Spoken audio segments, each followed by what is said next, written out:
En 1888, un asesino acechó Whitechapel, mutilando cuerpos con precisión quirúrgica y extrayendo órganos como si realizara un macabro ritual.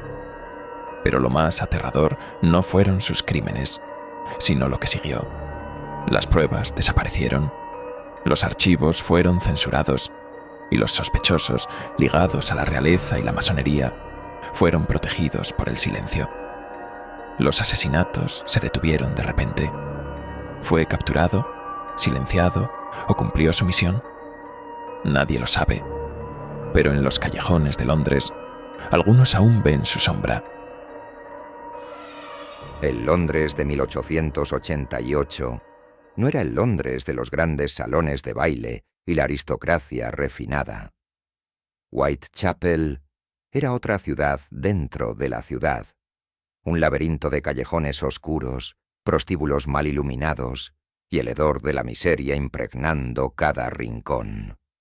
Las calles estaban llenas de desesperados, borrachos tambaleantes, carteristas al acecho, prostitutas apoyadas contra muros de ladrillo húmedos, esperando clientes que pagaran lo suficiente como para sobrevivir un día más.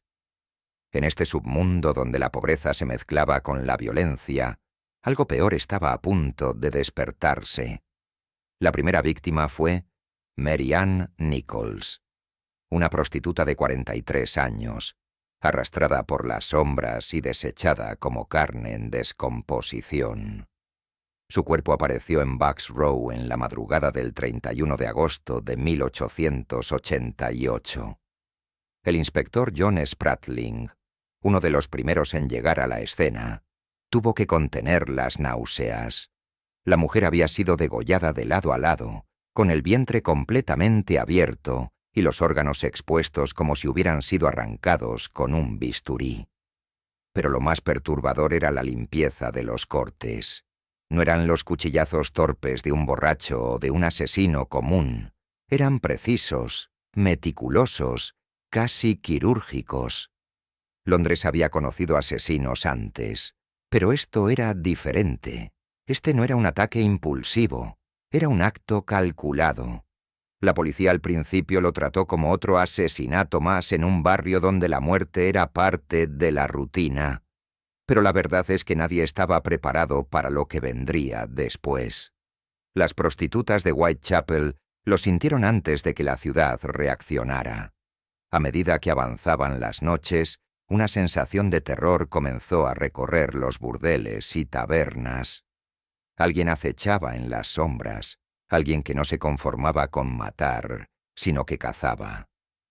Lo llaman leather apron, delantal de cuero. Susurraban las mujeres entre sí, refiriéndose a un hombre que muchos decían haber visto rondando los callejones. Nadie sabía quién era, pero las descripciones eran siempre similares. Un hombre de aspecto educado, con un largo abrigo oscuro, un sombrero de copa que apenas dejaba ver su rostro, y una mirada fría, vacía. Algunos clientes frecuentes notaban la ausencia de algunas de las chicas en ciertos puntos de la ciudad.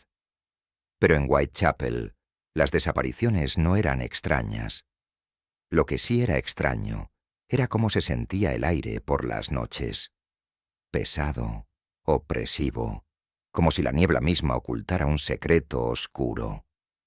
El miedo se convirtió en pánico la madrugada del 8 de septiembre de 1888, cuando encontraron el cadáver de Annie Chapman en un patio trasero de Hanbury Street. Cuando la policía llegó, supieron que este no era un crimen común. El cuerpo estaba abierto de par en par, con la garganta cercenada hasta la columna vertebral. Los intestinos habían sido cuidadosamente dispuestos sobre su hombro. El asesino se había tomado su tiempo. La autopsia reveló un hecho aún más perturbador. Su útero había sido extraído con una precisión quirúrgica. No había cortes torpes ni rastros de lucha desesperada. El asesino sabía lo que hacía. Los informes policiales señalaron algo aún más extraño. Los cortes eran tan limpios y precisos que solo alguien con conocimientos médicos podría haberlos hecho. Esto descartaba la idea de un simple psicópata matando al azar. Jack el Destripador, como aún no era llamado, parecía un hombre con un propósito, alguien que entendía la anatomía con más profundidad de la que debería tener un asesino callejero. Los periódicos comenzaron a dar cobertura a los crímenes, y la ciudad entera empezó a darse cuenta de que algo monstruoso estaba ocurriendo en Whitechapel. La policía estaba desesperada. No había testigos, no había pistas reales. Solo una serie de cadáveres mutilados con un patrón de brutalidad que aumentaba con cada asesinato. Fue entonces cuando recibieron la primera carta. Querido jefe, la carta que cambiaría la historia del crimen para siempre. El manuscrito era una burla descarada a la policía. El asesino se reía de la incompetencia de las autoridades y afirmaba que nadie podría atraparlo.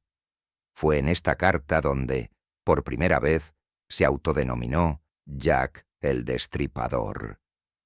La firma quedó grabada en la historia. Pero no era solo el contenido de la carta lo que horrorizaba. El tono era burlón, casi juguetón, como si la matanza fuera un simple pasatiempo para el asesino. Jack hablaba de su próxima víctima con un regocijo enfermizo y afirmaba que pronto tomaría una pequeña oreja de recuerdo. La carta fue publicada en los periódicos, y el nombre de Jack el Destripador se convirtió en una pesadilla nacional. El miedo envolvió Londres como una niebla densa e impenetrable.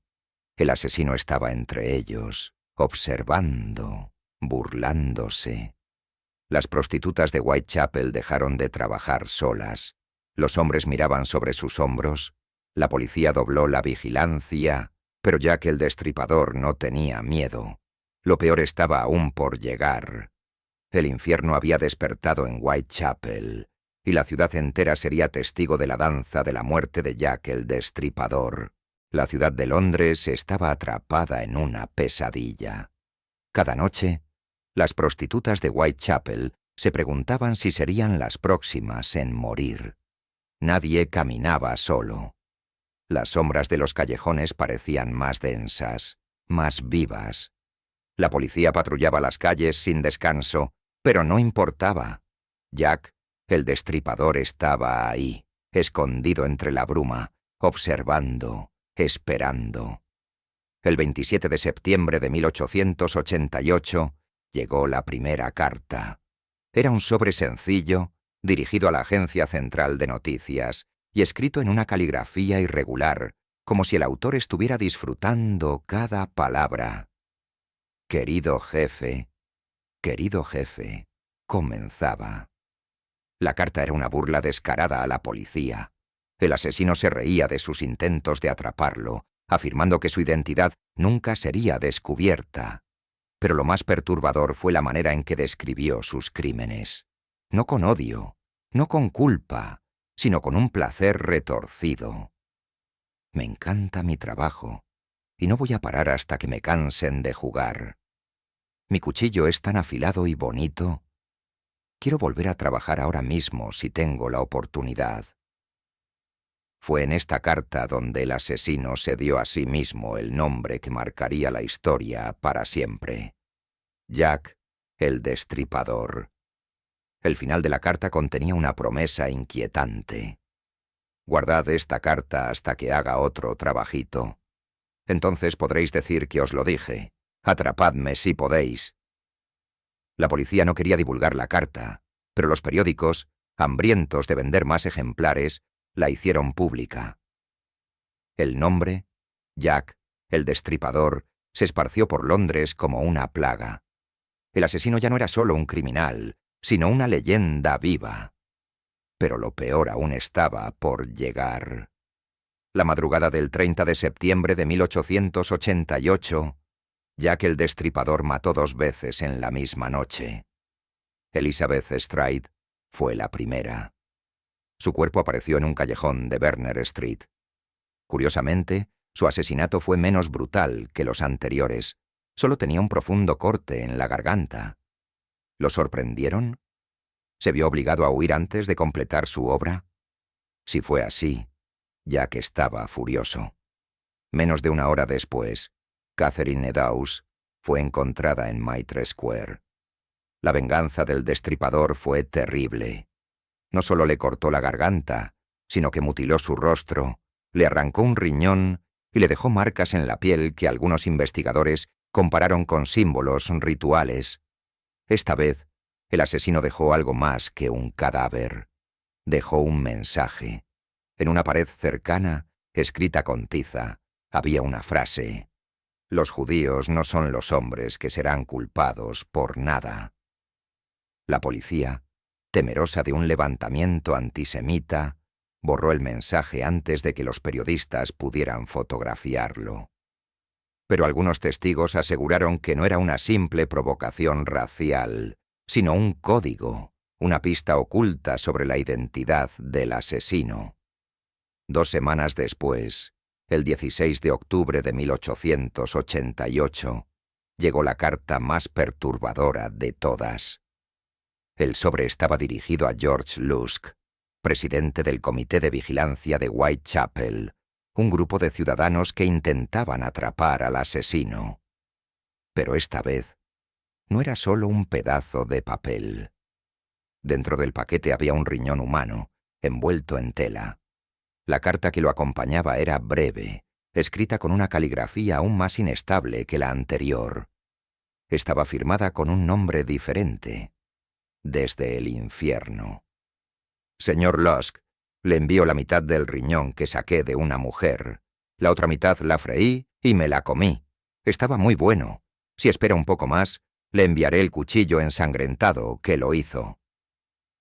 No era solo una amenaza. Era una declaración de poder. La autopsia del riñón confirmó que pertenecía a Catherine Eddowes. El asesino se había llevado una parte del cuerpo de su víctima y la había usado para reírse de la policía. Las cartas del asesino causaron un pánico absoluto, pero también levantaron preguntas. Algunos detectives creían que eran una farsa, que los periódicos las habían fabricado para vender más ejemplares, pero otros estaban convencidos de que eran reales. Los detalles médicos, la forma en que el asesino hablaba de sus víctimas, la manera en que predecía sus propios crímenes. Todo indicaba que estas cartas eran auténticas. Sin embargo, una de ellas escondía un secreto aún más inquietante. La carta de Jack el médico llegó a la policía con una afirmación perturbadora: «Nadie me atrapará. Estoy protegido por los más poderosos». La letra de esta carta, al ser analizada por expertos, tenía similitudes con la caligrafía de alguien dentro de la realeza británica. Jack el Destripador era un aristócrata, un médico de la realeza o incluso el propio príncipe. Después de la carta, desde el infierno, la ciudad entró en histeria total. Cientos de cartas falsas inundaron las estaciones de policía. La gente informaba haber visto a Jack el Destripador en cada esquina. Los ciudadanos comenzaron a armarse. Cualquier hombre con abrigo y sombrero de copa era visto con sospecha. Pero mientras Londres se volvía paranoica, Jack el Destripador se desvaneció en la niebla. Sus asesinatos habían sido brutales. Sus cartas, burlonas y desafiantes. ¿Por qué se detuvo? Nadie lo sabía. Lo que sí estaba claro era que Jack el Destripador no era un simple asesino. Era un fantasma, una sombra entre los callejones, un espectro que jugaba con la ciudad como si fuera su tablero personal. Y lo peor era que aún no había mostrado su acto final. El Destripador no solo mataba a cuerpos, jugaba con las mentes de todos los que intentaban atraparlo. Y aún tenía una última carta que jugar. El miedo en Londres ya no era el mismo.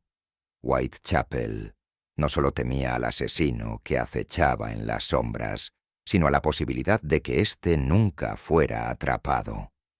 Jack, el Destripador, no era un criminal común, ni un lunático con un cuchillo. Cada nueva evidencia sugería que era alguien con poder, con conocimiento y, sobre todo, con protección. El 30 de septiembre de 1888, la brutalidad del asesino alcanzó un nuevo nivel. Aquella madrugada, 2 mujeres fueron asesinadas en menos de una hora. La primera fue Elizabeth Stride, cuyo cuerpo apareció en un callejón de Berner Street. A diferencia de sus otras víctimas, Stride solo tenía un profundo corte en la garganta, sin signos de mutilación abdominal. La policía pensó, por un momento, que el asesino tal vez había cambiado su método. Pero la respuesta era aún más escalofriante. Jack había sido interrumpido. Menos de una hora después, en Mitre Square, el cadáver de Catherine Eddowes apareció con una violencia aterradora. El asesino no solo le cortó la garganta, sino que desfiguró su rostro con cortes simétricos. Su abdomen fue abierto con precisión quirúrgica, y lo más perturbador de todo fue la desaparición de uno de sus riñones. No era un simple crimen, era un mensaje. Pero lo que convirtió este doble asesinato en un enigma aún más siniestro fue lo que encontraron en la escena del crimen. Cerca del cuerpo de Eddowes, en una de las paredes del callejón, alguien había escrito un mensaje con tiza. Los judíos no son los hombres que serán culpados por nada. El inspector jefe de la policía, Charles Warren, llegó a la escena y, de inmediato, ordenó que la frase fuera borrada antes de que el sol saliera. La justificación oficial fue evitar disturbios antisemitas, pero muchos dentro de la policía sospecharon que había otro motivo. El mensaje no era una simple provocación racial, era un código, una señal, un encubrimiento. Durante las siguientes semanas, la policía revisó a cada sospechoso en Whitechapel, pero las pistas no llevaban a un loco cualquiera. El patrón de los asesinatos, la precisión en los cortes, la burla a las autoridades, la manipulación de las pruebas, todo parecía apuntar a alguien con conocimientos médicos, con acceso a cuerpos humanos, con un estatus que le permitía moverse sin ser cuestionado. Fue entonces cuando el nombre del príncipe Alberto Víctor, duque de Clarence, comenzó a surgir en los rumores. El nieto de la reina Victoria, segundo en la línea de sucesión al trono británico, era un joven conocido por su carácter inestable y sus constantes escándalos en burdeles de Londres. Algunas fuentes afirmaban que había contraído sífilis, lo que afectó su cordura y lo llevó a desarrollar episodios de locura intermitente. Pero la conexión más aterradora no era solo su inestabilidad mental. Algunos testigos aseguraban haber visto a un hombre de porte aristocrático en Whitechapel, la misma noche de los asesinatos. Y lo más perturbador era la sospecha de que las víctimas no fueron elegidas al azar. Eran prostitutas que sabían algo que la familia real quería silenciar. La teoría más macabra indicaba que Jack, el destripador, no era simplemente un asesino en serie, sino un mecanismo de encubrimiento. Si el príncipe realmente sufría episodios de locura, pudo haber cometido los crímenes en un estado de trance violento. O peor aún, pudo haber sido protegido por la realeza y la masonería, con el propósito de eliminar cualquier testigo de sus depravaciones. Otro nombre surgió en la investigación: Sir William Gould, médico personal de la reina Victoria. Gould no solo era un renombrado cirujano, sino que también tenía vínculos con la masonería británica. Su acceso a cuerpos, su conocimiento anatómico y su lealtad a la corona lo convirtieron en un sospechoso ideal. Algunos teóricos aseguraban que no solo encubrió los crímenes, sino que él mismo fue quien llevó a cabo los asesinatos, eliminando testigos para proteger a la monarquía. Esta hipótesis se vio reforzada cuando se descubrió que Gould desapareció misteriosamente de la vida pública poco después de los asesinatos. Oficialmente, sufrió un ataque al corazón en 1890, pero muchos creían que fue encerrado en un hospital psiquiátrico para evitar que hablara. El pánico creció aún más cuando se encontraron similitudes entre los asesinatos y los rituales masónicos. Los cortes en el cuerpo de Catherine Eddowes, las marcas en su rostro y la forma en la que se dispusieron sus órganos coincidían con antiguos rituales de castigo dentro de la masonería. ¿Era posible que los asesinatos hubieran sido parte de un rito secreto, diseñado para purgar testigos y enviar un mensaje oculto? La conexión entre Jack, el destripador y la masonería tomó aún más fuerza cuando un informante anónimo reveló que los policías de alto rango que manejaban el caso eran masones. ¿Por qué la investigación no llegaba a ninguna parte? ¿Por qué las pruebas desaparecían? ¿Por qué los sospechosos más evidentes nunca eran interrogados a fondo? La teoría de un encubrimiento real parecía demasiado grande para ser cierta. Pero cada pieza del rompecabezas encajaba demasiado bien. Y entonces, el 9 de noviembre de 1888, ocurrió el último y más brutal asesinato. Mary Jane Kelly, la única víctima asesinada en un lugar cerrado, fue encontrada desmembrada en su habitación. Su cuerpo estaba tan mutilado que parecía más una escultura grotesca que un cadáver humano. Sus órganos fueron esparcidos por la cama. Su corazón nunca fue encontrado. Este último crimen tenía una naturaleza completamente distinta a los anteriores. Era más metódico, más simbólico. Era un mensaje. Y tras ese asesinato, Jack el Destripador desapareció. Los asesinatos se detuvieron abruptamente. No hubo más cartas. No hubo más cadáveres en las calles. Era como si el asesino hubiera cumplido su misión y no necesitara matar más. Algunas teorías sugieren que el príncipe Albert Victor fue internado en un hospital psiquiátrico después de los asesinatos y que su muerte en 1892 fue un encubrimiento. Otras teorías apuntan a que Sir William Gould fue silenciado para evitar que revelara la verdad. Pero la pregunta más aterradora no es quién fue Jack el Destripador, sino por qué nunca fue atrapado. Las prostitutas de Whitechapel no fueron solo víctimas de un asesino. Fueron testigos de algo más grande, algo que Londres jamás se atrevió a confesar, y por eso todas ellas tuvieron que morir. El 9 de noviembre de 1888, el infierno descendió por última vez sobre Whitechapel. El amanecer trajo consigo la escena más espantosa jamás vista en la historia del crimen londinense. Los policías que llegaron a la pequeña y oscura habitación del 13 de Miller's Court quedaron paralizados ante el horror que se extendía ante sus ojos. Mary Jane Kelly, la última víctima atribuida a Jack el Destripador, había sido mutilada con un sadismo que ni los peores asesinos podían imaginar. El cuerpo de Kelly yacía en la cama, pero era difícil llamarlo cuerpo. Era un amasijo de carne irreconocible, una obra de horror esculpida con precisión quirúrgica. Sus órganos habían sido extraídos y esparcidos alrededor del colchón. Su rostro estaba desfigurado hasta el punto de que no parecía humano. Sus pechos habían sido cortados y colocados sobre una mesa, y su corazón había desaparecido. Pero lo más aterrador no era solo la brutalidad del crimen, sino la metodología con la que se había ejecutado. El asesino no había sido apresurado ni torpe. Cada incisión era exacta. Cada mutilación parecía tener un propósito. No era un asesinato cualquiera, era un ritual.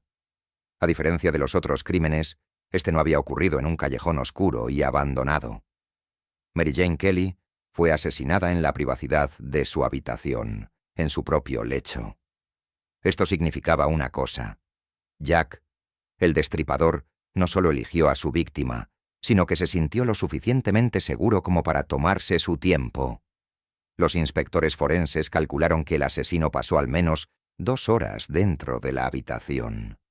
No hubo testigos, ni gritos, ni señales de forcejeo.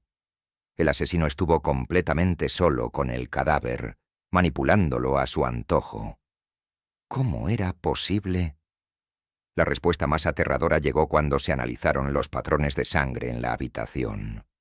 Algunas manchas en la pared parecían trazos deliberados, como si el asesino hubiera escrito algo con los restos de su víctima. El problema es que cuando la policía llegó, las paredes ya habían sido parcialmente limpiadas. Pero los testigos que vieron la escena primero aseguraron que había símbolos extraños dibujados en sangre. Algunos eran marcas geométricas que recordaban a emblemas masónicos. Otros, signos arcanos que parecían sacados de un antiguo ritual de sacrificio. ¿Era posible que Jack el Destripador no solo fuera un asesino en serie, sino alguien que practicaba un rito ocultista? Las similitudes entre el crimen de Mary Jane Kelly y los rituales de la masonería hicieron que la teoría de un asesinato masónico cobrara aún más fuerza. En ciertos rituales masónicos, el concepto de desfiguración punitiva se aplicaba a aquellos que traicionaban secretos sagrados. ¿Era Kelly una testigo que debía ser silenciada? ¿Sabía algo que la hacía demasiado peligrosa para dejarla vivir? La desaparición de su corazón también generó una avalancha de especulaciones. Algunos decían que fue usado como parte de un rito macabro. Otros afirmaban que fue un trofeo que el asesino guardó como símbolo de su victoria final. Pero lo que más desconcertó a los investigadores fue lo que ocurrió después. Tras este último asesinato, Jack, el Destripador, desapareció. No hubo más muertes, no hubo más cartas, no hubo más señales de su presencia. Era como si el Destripador se hubiera esfumado en el aire, como si nunca hubiera existido. ¿Había cumplido su misión? Este último asesinato fue el objetivo final. Para muchos, el brutal crimen de Mary Jane Kelly no fue un simple asesinato. Fue el punto culminante de un plan más grande. Durante años, ciertos investigadores han creído que Mary Jane Kelly fue asesinada para enviar un mensaje secreto. La disposición de su cuerpo, la forma en que sus órganos fueron esparcidos, la simbología oculta en la escena del crimen, todo indicaba que este no fue un asesinato impulsivo, sino un evento cuidadosamente planeado. Algunas teorías sostienen que Kelly fue asesinada como parte de un pacto entre la masonería y la realeza. Otras afirman que ella era la última testigo viva de un escándalo que debía permanecer enterrado para siempre. Pero la pregunta más perturbadora sigue sin respuesta. ¿Por qué Jack, el Destripador, se detuvo después de este asesinato? Los asesinos en serie no se detienen de la nada. Sus impulsos no desaparecen, su ansia de matar no se apaga de un día para otro. Algo ocurrió después del asesinato de Kelly que hizo que Jack dejara de matar. La teoría más aterradora es que fue silenciado. Si Jack el Destripador era, en efecto, un miembro de la élite británica, la monarquía pudo haber intervenido para detenerlo. Si el príncipe Albert Victor era el asesino, o al menos estaba relacionado con los crímenes, su familia pudo haber ordenado su confinamiento en un manicomio. Si Sir William Gould era el verdadero asesino, pudo haber sido eliminado para evitar que hablara. Incluso hay quienes sostienen que Jack el Destripador nunca fue una sola persona, sino un grupo que operaba bajo una agenda secreta. Sea cual sea la verdad, lo que es innegable es que la policía nunca atrapó al asesino. La investigación terminó abruptamente, las pruebas desaparecieron, los testigos fueron ignorados. Todo parecía indicar que había un esfuerzo activo por borrar cualquier pista que pudiera llevar a la verdadera identidad del Destripador. Más de un siglo después, los detalles de este último crimen siguen siendo un enigma. Las pruebas fueron manipuladas, los archivos originales desaparecieron y las declaraciones de los testigos fueron censuradas. Pero hay algo que la historia no ha podido borrar, algo que aún resuena en los callejones de Whitechapel, porque aunque Jack el Destripador desapareció de la faz de la tierra, su sombra nunca dejó de rondar Londres. Los asesinos en serie no se detienen, a menos que alguien los detenga. Pero cuando la sombra que protege es más oscura que la sombra que mata, el verdadero monstruo nunca es atrapado. Cuando la noticia del asesinato de Mary Jane Kelly llegó a la prensa, el terror se convirtió en histeria. Nunca antes un crimen había sido tan brutal, tan metódico, tan inhumano. Pero lo que más desconcertó a la policía y a los ciudadanos no fue la violencia de la escena, sino lo que ocurrió después. Jack, el Destripador, desapareció. No hubo más asesinatos. No hubo más cartas burlonas. El monstruo de Whitechapel se desvaneció en la niebla, dejando tras de sí un rastro de cadáveres y una ciudad paralizada por el miedo. La desaparición repentina del asesino generó una serie de especulaciones. Los asesinos en serie no se detienen espontáneamente. Algo o alguien lo había silenciado. Pero, ¿qué pasó realmente con Jack el Destripador? ¿Fue capturado y la verdad encubierta? ¿O simplemente dejó de matar porque ya no era necesario? Desde el inicio de la investigación, quedó claro que alguien estaba interfiriendo en la búsqueda del asesino. Los archivos policiales comenzaron a desaparecer. Los informes clave fueron censurados y ciertos testigos que afirmaban haber visto a un sospechoso fueron ignorados o desacreditados. Uno de los detalles más perturbadores fue que las pruebas forenses de los crímenes fueron alteradas. Se registraron contradicciones en los informes médicos. Detalles que inicialmente estaban en los archivos policiales fueron borrados o modificados, y varios detectives que trabajaban en el caso fueron reasignados abruptamente. La pregunta era obvia. ¿Por qué un simple asesino de prostitutas recibiría tal nivel de encubrimiento? La única respuesta plausible era que Jack el Destripador no era un asesino cualquiera. Era alguien poderoso, alguien con vínculos que lo hacían intocable. Un informe que se filtró años después reveló que al menos 3 oficiales de alto rango en Scotland Yard eran masones de alto grado. Esto reforzó la teoría de que los asesinatos estaban relacionados con la masonería y que las mutilaciones de las víctimas no eran simples actos de sadismo, sino parte de un ritual de castigo o advertencia. Las similitudes entre los cortes en los cuerpos de las víctimas y los castigos rituales dentro de la masonería eran demasiado evidentes para ser coincidencia. Pero, si la masonería estaba involucrada, ¿qué tenían que ver los asesinatos con la familia real? La clave de la conspiración parecía estar en el príncipe Albert Victor y su conexión con Sir William Gould, el médico de la reina Victoria. El príncipe Albert Victor había sido señalado como un posible sospechoso debido a su historial de escándalos en burdeles y a los rumores sobre su inestabilidad mental. Algunas teorías sugerían que sufría de sífilis avanzada, lo que le causaba ataques de locura y delirios violentos. Pero lo más inquietante fue lo que ocurrió con él después de los asesinatos. Poco después del crimen de Mary Jane Kelly, Albert Victor fue retirado repentinamente de la vida pública.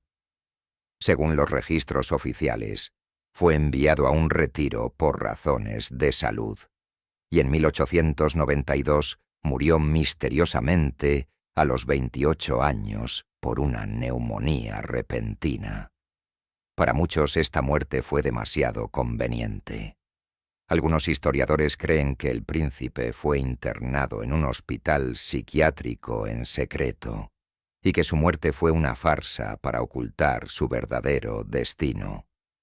Si Albert Victor estuvo involucrado en los crímenes, la monarquía británica tenía todas las razones para ocultarlo. Si la verdad salía a la luz, la familia real se habría visto envuelta en el escándalo más grande de la historia. Otra figura que desapareció repentinamente fue Sir William Gull.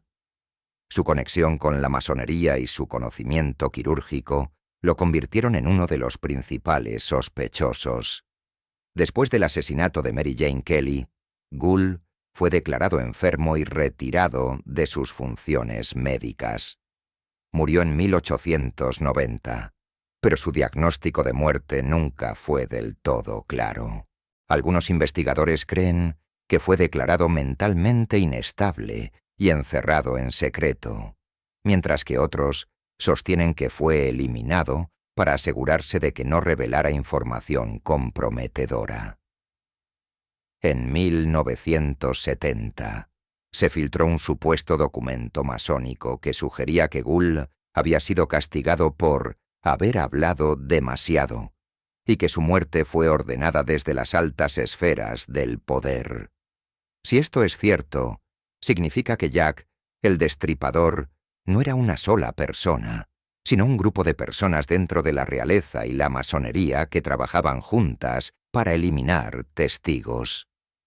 Un detalle inquietante fue que, tras el asesinato de Mary Jane Kelly, la policía recibió una última carta firmada como Jack, el Destripador.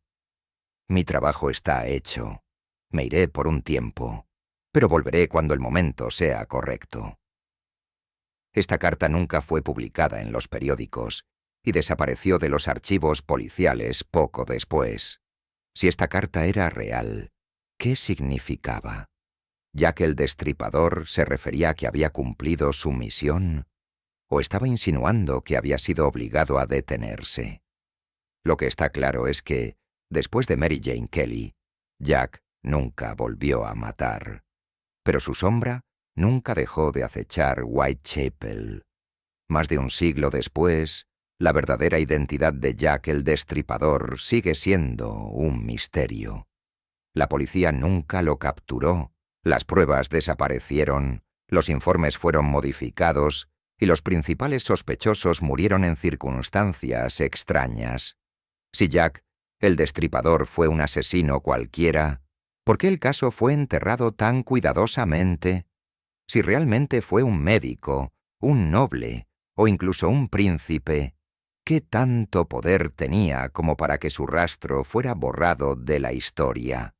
Algunos dicen que la verdad está escondida en los archivos secretos de la monarquía británica, sellados bajo orden real para que nunca sean revelados. Otros creen que la masonería eliminó todas las pruebas y que la historia fue reescrita para proteger a los involucrados. Pero hay algo que nadie puede negar. Jack, el Destripador, nunca fue atrapado, porque alguien no quiso que lo atraparan. No fue el asesino quien se desvaneció en la niebla. Fue la verdad la que fue enterrada junto con sus víctimas. El tiempo pasó, pero el nombre Jack el Destripador nunca fue olvidado. La ciudad de Londres dejó atrás los días de terror en Whitechapel, los periódicos buscaron nuevas historias de crímenes, y los detectives que habían perseguido la sombra del asesino fueron retirados o murieron sin respuestas. Pero el mito del Destripador solo creció con los años. No importa cuántas décadas transcurrieran, cada cierto tiempo surgían nuevas teorías, nuevos sospechosos, nuevas pistas. ¿Quién fue Jack, el Destripador? ¿Un asesino común con conocimientos médicos? ¿Un miembro de la nobleza protegido por la monarquía? ¿O un enviado de una sociedad secreta con una agenda oculta? Lo único cierto es que su identidad nunca fue revelada oficialmente. Pero, a pesar de la falta de respuestas, su sombra nunca abandonó Whitechapel. Con el paso de los años, varios intentos de reabrir el caso fueron bloqueados. En 1970, una solicitud formal para revisar los archivos policiales de la investigación fue denegada por el gobierno británico. Los documentos originales del caso fueron archivados y sellados bajo leyes de seguridad nacional. ¿Por qué? Si Jack, el Destripador, era solo un asesino cualquiera, ¿qué peligro había en revelar los detalles de la investigación? Esta decisión solo reforzó la idea de que su identidad había sido encubierta deliberadamente. Algunos historiadores creen que los archivos contienen pruebas de la implicación del príncipe Alberto Víctor o de la masonería. Otros sostienen que los documentos fueron destruidos hace años y que el mito del archivo sellado es solo una distracción para mantener la leyenda viva. Pero lo que nadie puede explicar es por qué, cada vez que se intentó investigar más a fondo el caso, hubo obstáculos inesperados, pruebas desaparecidas y documentos alterados. ¿Qué verdad sigue oculta en los registros del Destripador? En 1978, un grupo de investigadores privados intentó exhumar la tumba del príncipe Albert Víctor con el pretexto de realizar pruebas de ADN. La familia real bloqueó la solicitud. Años después, un equipo forense propuso analizar los restos de Sir William Gould para comparar su ADN con pruebas encontradas en cartas atribuidas al Destripador. También se les negó el acceso. Este patrón de negación y censura solo aumentó las sospechas. ¿Fue alguno de estos hombres Jack, el Destripador? ¿O su conexión con el caso era tan peligrosa que su historia debía permanecer enterrada para siempre? Más perturbador aún, en 1996, un testimonio anónimo afirmó que una de las tumbas de un sospechoso clave estaba vacía. ¿Alguien se llevó el cuerpo del verdadero Destripador? Pero hay algo aún más inquietante que los documentos ocultos y las tumbas vacías: las apariciones. Durante más de un siglo, habitantes de Whitechapel han reportado extrañas figuras en los callejones donde ocurrieron los asesinatos. En Mitre Square, donde Catherine Eddowes fue brutalmente asesinada, testigos aseguran haber visto la silueta de un hombre alto con abrigo oscuro y sombrero de copa, observando desde la penumbra. En Miller's Court, donde Mary Jane Kelly fue encontrada desmembrada, turistas han reportado escuchar gritos ahogados y sentir una presencia invisible observándolos. En 1935, un policía afirmó haber visto a una mujer vestida con ropas de la época victoriana, deambulando por Bucks Row, donde Marianne Nichols fue la primera víctima. Cuando intentó acercarse a ella, la figura desapareció en el aire. Los testimonios han continuado hasta el presente. ¿Son ecos del horror que se vivió en esas calles? ¿O Jack, el Destripador, sigue rondando Londres, atrapado en su propia maldición? A pesar del tiempo, Jack el Destripador sigue siendo uno de los asesinos más famosos de la historia. Su nombre sigue resonando en documentales, novelas, investigaciones policiales y teorías de conspiración. Cada pocos años surge una nueva teoría sobre su identidad. Pero lo más aterrador es que, en el fondo, nadie quiere descubrir la verdad. Porque si Jack el Destripador fue alguien de la realeza, implicaría que la monarquía británica protegió a un asesino y borró su rastro. Si fue un médico vinculado a la masonería, significaría que una sociedad secreta influyó en la investigación y manipuló la historia. Si fue un grupo de personas en lugar de un solo hombre, entonces Londres fue el escenario de una conspiración aún más oscura. Pero, al final, quizás lo más aterrador no es quién fue Jack el Destripador, sino el hecho de que nunca fue atrapado. Si alguien con sus conocimientos, su precisión y su sangre fría pudo matar impunemente en las calles de Londres, ¿cuántos más como él han existido en la historia, protegidos por el poder, ocultos en las sombras? Jack, el Destripador, nunca fue atrapado. Quizás porque nadie quería atraparlo. Quizás porque sigue ahí, en la niebla de Whitechapel, esperando su próxima víctima. O quizás porque la historia lo convirtió en algo más que un hombre, en un espectro que nunca dejará de acechar.